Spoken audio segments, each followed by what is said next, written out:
नमस्कार दोस्तों, मैं हूं नीरज राय और स्वागत है आपका फार्माहर्ट्स में। दोस्तों, आज के इस वीडियो में मैं कुछ क्वेश्चंस पिक करने वाला हूं क्योंकि मेरे पास बहुत सारे क्वेश्चंस पूछे जाते हैं यूट्यूब पर कि मतलब हर चीज़ के बारे में पूछे जाते हैं। एक्चुअली उनकी मात्रा बहुत कम होती है, क्वांटिटी बहुत कम होती है, लेकिन फ्रिक्वेंसी बहुत ज़्यादा होती है। कहने का मतलब एक ही क्वेश्चन बार बार पूछा जाता है। तो ये जो एक ही क्वेश्चन बार बार पूछा गया है कई लोगों के द्वारा, उसी को हम लोग पिक करने वाले हैं। एक चीज़ आपको मैं अभी बता दूं कि इसमें मैं किसी का नाम नहीं लेने वाला हूँ। नाम इसलिए लेने वाला नहीं हूँ क्योंकि बहुत सारे लोगों ने क्वेश्चन पूछे हैं, सेम क्वेश्चन पूछे हैं। तो इस वजह से चलिए अभी देखते हैं वो कौन सा क्वेश्चन है, और अगर ये क्वेश्चन आपके लिए भी है तो आपको भी आंसर मिल जाएगा। जहाँ तक मेरी पहुँच है मैं वहाँ तक आंसर देने का प्रयास करूंगा। तो सबसे पहला यहाँ पे क्वेश्चन पूछा गया है जो मैंने पिक किया है वो है, एग्जिट एग्जाम हो सकता है या नहीं हो सकता है। एग्जिट एग्जाम का मतलब समझते हैं कि जैसे डिप्लोमा इन फार्मेसी पास करने के बाद, डी फार्मा पास करने के बाद आपको एक छोटा सा एग्ज़ाम देना पड़ेगा जिसमें लगभग आपको 50% क्रॉस करना पड़ेगा और तब जाके आपका रजिस्ट्रेशन होगा। तो अभी जो 2018 बैच के बच्चे थे, जो 2018 वाले थे, उनके लिए तो ऐसा कोई प्रावधान नहीं था, इसके बाद के लिए था। लेकिन अभी बहुत ज़्यादा कोई इसके ऊपर विस्तार से बातें नहीं बताई गई हैं कि एग्ज़ाम होगा ही होगा। लेकिन आप 70% मैं बोलूँगा, इससे कम नहीं, समझ के चलिए कि एग्जिट एग्ज़ाम होगा। और हो सकता है 2019 बैच के लिए हो, क्योंकि अभी आपका जो है एग्ज़ाम कोरोना की वजह से टल ही गया था, या टल नहीं गया था, मतलब कुछ लोगों को प्रमोट किया गया था, खास करके यूपी के लोगों को प्रमोट किया गया था। तो इस वजह से हो सकता है रजिस्ट्रेशन के लिए आपको एग्जिट एग्ज़ाम देना पड़े। ठीक है, अब अभी इसके बारे में कोई ऐसी बातें नहीं चल रही हैं या कोई नई बातें निकल के नहीं आ रही हैं, तो बहुत ज़्यादा कुछ कह पाना इसके लिए कि जो है एग्जिट एग्ज़ाम होगा या नहीं होगा या कब होगा, वो उसके मतलब बारे में बहुत ज़्यादा बातें नहीं बताई जा सकती हैं। अब आप समझ सकते हैं कि बातें जो निकल के आती है इंटरनेट पे लोगों के साथ में बातें करके, वही सब कुछ बताया जा सकता है। उसके अलावा अपने मन से अगर कुछ बताया जाएगा तो गलत होगा। तो अभी आप यही समझ लीजिए कि एग्जिट एग्ज़ाम 2019 बैच के लिए हो सकता है 70% से ज़्यादा चांसेस हैं। दोस्तों, नेक्स्ट क्वेश्चन जो पूछा गया है वो पूछा गया है कि जैसे इंजेक्शन वाले वीडियो पे हमारे पूछा गया था कि इंजेक्शन को अगर एयर फ्री करना है तो कर तो देंगे, पता कैसे चलेगा कि एयर फ्री हुआ है। तो बहुत आसान सा है, कोई क्वेश्चन नहीं है, लेकिन फिर भी आपको बताना है कि देखो होता क्या है कि जब हम लोग इंजेक्शन को बैरल में खींचते हैं उस टाइम पे जब एयर आती है तो बैरल के अंदर एयर बबल बनता है।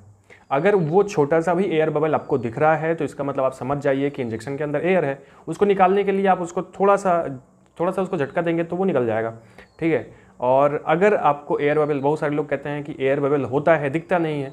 ठीक है, अगर नहीं दिखता है तो कोई दिक्कत नहीं करेगा, छोटा सा एयर बबल आपको बहुत ज़्यादा नुकसान नहीं करेगा। हाँ, वो बड़ा नहीं होना चाहिए क्योंकि जब बड़ा होगा तब जाकर के आपके बॉडी के अंदर वो नुकसान कर सकता है। क्वेश्चन जो सबसे ज़्यादा पूछा जाता है कि एग्ज़ाम ऑनलाइन होंगे या ऑफलाइन होंगे। मैं ज़्यादा कुछ नहीं बोलूँगा, बहुत ब्रॉडली बहुत लोगों के लिए मैं केवल जो बातें बता रहा हूँ वो यूपीबीटी के लिए है कि यूपीबीटी में ऑनलाइन एग्ज़ाम नहीं होगा।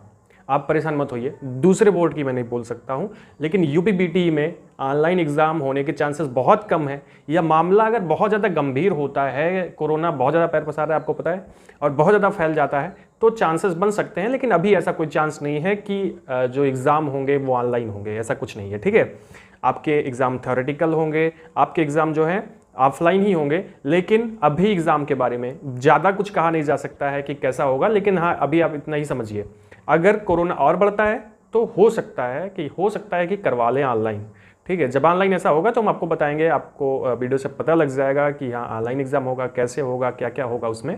ठीक है, तो ये तो हो गया ये वाला क्वेश्चन। नेक्स्ट क्वेश्चन की बात करें तो नेक्स्ट क्वेश्चन जो सबसे ज़्यादा पूछा जाता है वो क्या है कि एग्ज़ाम कब होगा।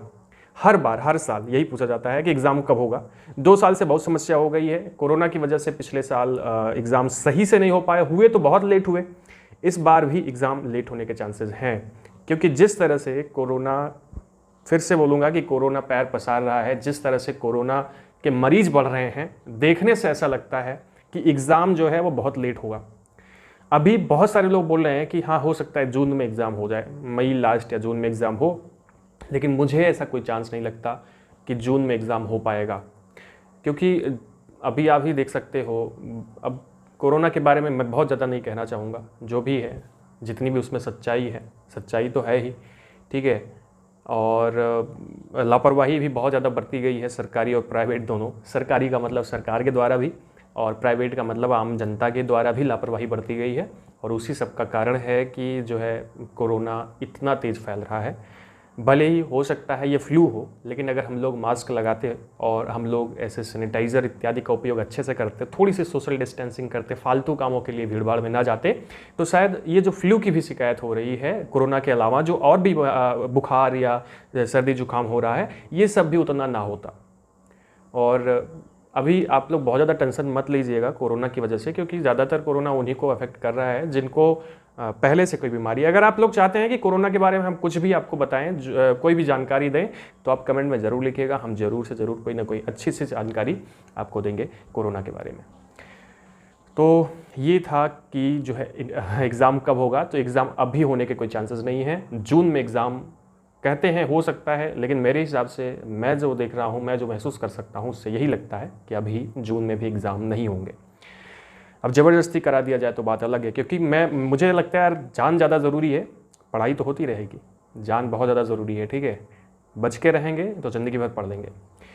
तो थोड़ी सी गुजारिश करूँगा, ये इतने क्वेश्चंस थे, सारे क्वेश्चंस हो गए।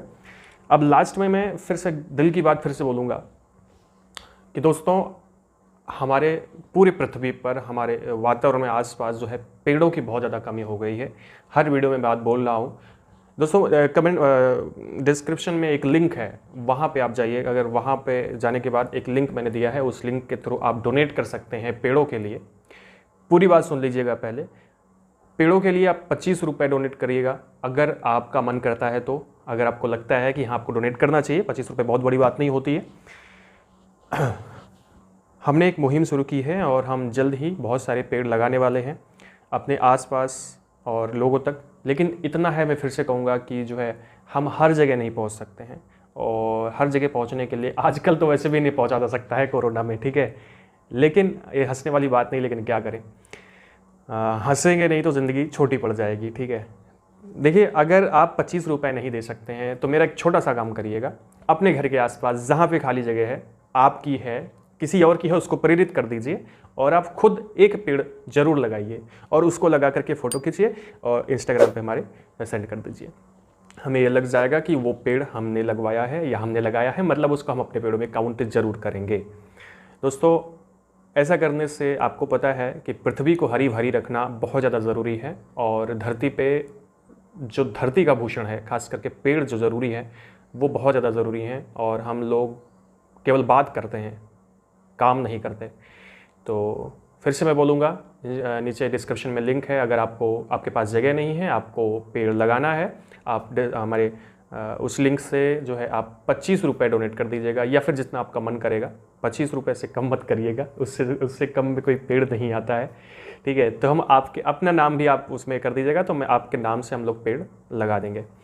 तो दोस्तों, बहुत बहुत धन्यवाद पूरा वीडियो देखने के लिए। नेक्स्ट वीडियो में मिलते हैं फिर से एक बार, और स्वस्थ रहिए, घर पे रहिए और अपने आप को बचा के रहिए। नमस्कार।